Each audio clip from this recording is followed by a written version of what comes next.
बिस्मिल्लाह रहमान रहीम। अस्सलाम वालेकुम नादरीन, आप यूट्यूब चैनल देख रहे हैं। मैं इमरान खान हूँ। सबसे पहले तो इमरान खान साहब का जेल से पैगाम आया, उनसे मुलाकात तो करवाई नहीं गई। इमरान खान साहब की बहनें गई थी मिलने के लिए, चक्री पे ड्रामा लगाया गया। वहाँ पे इमरान खान साहब की बहनों को गाड़ियों से उतार कर अकेला खड़ा कर दिया जाता है और उसके बाद वो कोशिश करती हैं, दूसरी गाड़ी में बैठती हैं, लेकिन वहाँ रोक दिया जाता है। तो इमरान खान साहब की बहनें पहले जहाँ तक पहुँचती थी वहाँ तक भी नहीं पहुँचने दिया गया। ये सख्ती जो है वो रियासत कर रही है। हार्ड स्टेट शायद इसी को कहते हैं कि एक कैदी से उसके तमाम हकूक़ छीन लिए जाएँ। नॉर्मलाइज की जा रही हैं चीज़ें पाकिस्तान में। आसिम मुनीर साहब का रिजीम जो है वो इंसानी हकूक़ की दो अलग अलग डेफिनेशन रखता है। अगर आपका ताल्लुक़ पाकिस्तान तहरीक इंसाफ से है या आप किसी भी नौइयत में किसी भी तरीके से इमरान खान को सपोर्ट करते हैं तो आपके लिए कोई इंसानी हकूक़ नहीं होंगे। अदरवाइज़ आपके लिए एक नॉर्मल पाकिस्तान है।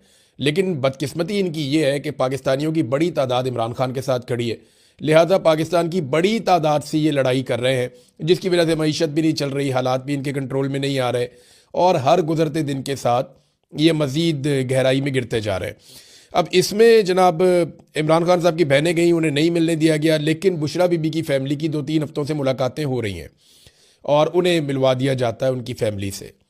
तो बुशरा बीबी की फ़ैमिली के ज़रिए से जो पैगाम बाहर आया, क्योंकि इमरान खान साहब की बुशरा बीबी से मुलाकात हुई और फिर बुशरा बीबी की अपनी फ़ैमिली के साथ मुलाकात हुई।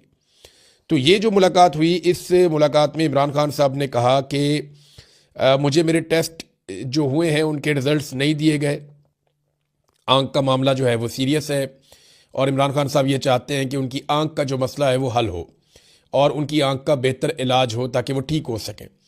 और उन्हें कुछ बात के ऐसा लगता है कि शायद उन्हें शक्कुक व शुबहात भी हैं कि उन्हें उनके टेस्ट नहीं दिए जा रहे और जो टेस्ट हैं वो उनके डॉक्टर्स के साथ भी शेयर नहीं किए गए।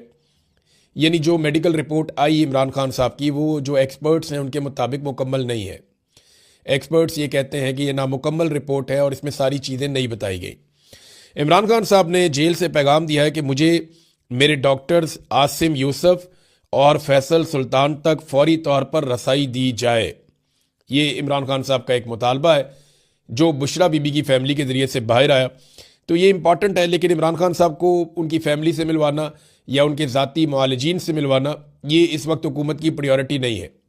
हुकूमत ये चाहती है कि मैक्सिमम चीज़ों को छुपाया जाए। देखिए, अगर तो इमरान खान साहब के स्टेटमेंट का ही मामला है ना, तो फिर मुलाकात करवा देनी चाहिए थी कम से कम इमरान खान साहब के डॉक्टर से, क्योंकि जो डॉक्टर्स वाला मामला है वो बिल्कुल डिफरेंट है। वहाँ पे एक चीज़ तो बड़ी क्लियर है कि इमरान खान साहब के जो डॉक्टर्स हैं वो कभी भी कोई पॉलिटिकल बात आकर बाहर करते नहीं हैं। यानी मोहसिन नकवी साहब ने एक प्रेस कॉन्फ्रेंस की और ये प्रेस कॉन्फ्रेंस का रीज़न मैं आपको बता देता हूँ। तो दबाव तो इन पे है, पाकिस्तान के अंदर से नहीं है। ये मैं आपको बता दूँ, जो रस्ते पाकिस्तान तहरीक इंसाफ ने रोका उससे हुकूमत पे कोई दबाव नहीं है, उससे खैबर पख्तूनख्वा की हुकूमत के ऊपर दबाव है। चंद हज़ार लोग बैठे हुए हैं, तो ये चंद हज़ार लोग कोई इनकलाब तो नहीं ले आएंगे पाकिस्तान में। हाँ, जो रस्ते ये बंद करेंगे उसके बाद इन्हीं पर दबाव आएगा।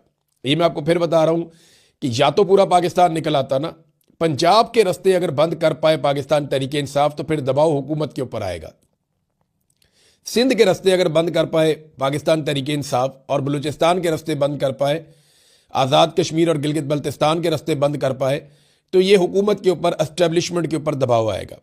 खैबर पख्तूनख्वा के रस्ते अगर ये बंद करेंगे तो फिर उससे फ़र्क कोई नहीं पड़ेगा ना। देखें, वहाँ पे तो फ्री हैंड है, आप 10 लोग भी जाके रास्ता बंद कर सकते हैं, पुलिस आपको डंडा नहीं मार सकती। जाकर आप बैठ जाएं सड़क के ऊपर। तो वो चंद हज़ार लोग हैं, उनसे कोई इनकलाब नहीं आ रहा। ये टाइम बहुत ज़ाया किया पाकिस्तान तहरीक इंसाफ ने। जिस वक्त इमरान खान ने कहा था कि स्ट्रीट मूवमेंट की तैयारी करो, उस वक्त ये रैलियाँ और जलसे जुलूसों की बजाय गली मोहल्लों के अंदर इनको बाकायदा मेंबरशिप करनी चाहिए थी, पूरी एक तैयारी करके मैदान में आना चाहिए था, जिसको साइंटिफिकली एक तैयारी होती है एक तहरीक की। वो तैयारी नहीं कर पाई पाकिस्तान तहरीक इंसाफ। अब वो उनकी शायद सोच कुछ और है, वो ये सोचते हैं कि कोई मिरेकल हो जाएगा और पूरे पाकिस्तानी खुद ही निकल आएंगे।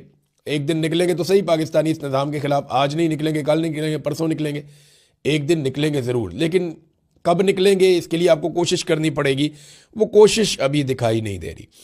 ये जो रस्ते बंद हैं, अब कोई समझ नहीं आ रही कि रस्ते खोलने हैं या बंद रखने हैं। ना किसी का कोई मौक़िफ़ सामने आ रहा है कि ये कब तक बंद रखने हैं।